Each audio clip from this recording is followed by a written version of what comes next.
markaas ku kala keenay dareenkayga aanu ka hadlaynaa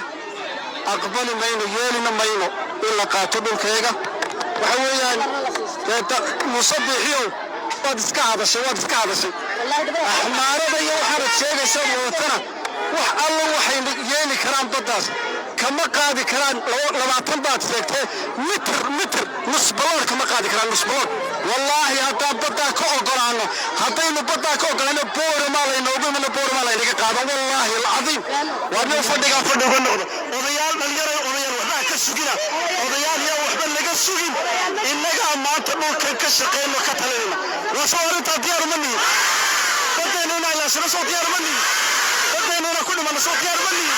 soo badeennuna ku dhimano waa diyaar ma nihin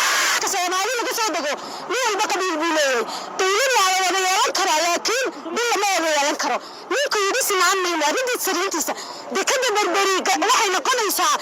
goob ganacsi waxay noqonaysaa dekad caalamiya idinkana waxaan keenayaa xiriir ciidama ka dhigaya wax aqliga gala maaha muusan kalmadu sheegaya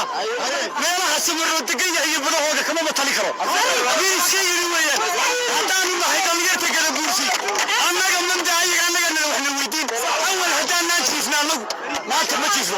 annaga Soomaali arkayna lagama yaabo in annaga xabashina gumaysato annaga in xabashida ka waado lagama yaabo muuse hadeyntii ka ogolaatay gabadhiisi waa mid gabadhiisi waa guur muuse lagama yaabo marnaba inaad dalkaagu beex noqdo inaad dalkaaga la gato annaga Ilaahay subhanahu wa ta'ala ma bisnaatay marka labaad waxaan doonayaa inaan madaxdii shacabkii magaalada Boorame guud ahaan ka qayb qaatay in maanta isku soo baxo dhaco aan fariinta u diray haween waa kuwa xukuumadda lagu matala oo ugu horeeya madaxweyne ku-xigeenka iyo wasiiradu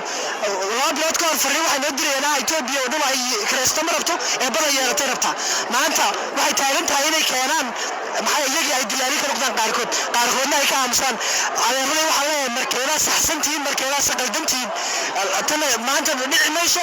weligeed bayna dhacay waxaan leeyahay ninka mid horena madaxweynaha ee dalka loo dhaariyey ee kitaabka quraanka lagu dhaariyey dalkii iyo diintii iyo dadka loo khiyaamay waxa nasiib darraa intuu warbaahinta Itoobiya soo fadhiistay halka yiraahdo badii baan bixiyey badu waxa filayahay maaha sokor iyo talamis bas maaha waxa uu sakar maaha ummadda Soomaaliyeed waxaan leeyahay ummadda reewdal dhulkiina inaga leh dhaxalkoona inaga leh maanta taariikhdeena waa baabiye taariikhdeena ma jirto waxa kaliya ku faanna waa siilac dhulka inaga lahayn meega lahaa noorama lahayd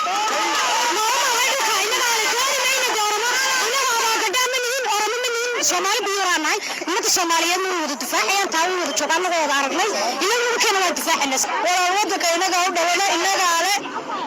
maxay musabiixi wixii loogu talagalay afkadi raa'idal khaas ah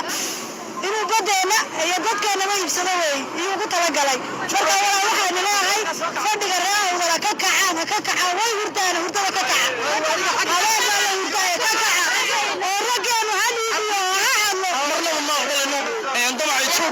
dhulka Soomaaliyeed qayb ka mid ah in la iibiyo raalina kama nihin waxaanu garab taaganahay dowladda Soomaaliya madaxdeeda ayaan garab taaganahay shakhsi ogolaan karayna ma jiro amxaano wadankayaga inaan wax ka siino ama shakhsi ha wax ka yiraahdo ma ogol mid baa inaga halaya waan dimarnaa Soomaaliya dad wax u qarsoomeen ma nihin waana ka shishaynaa waana ka sokaynaa madaxweyne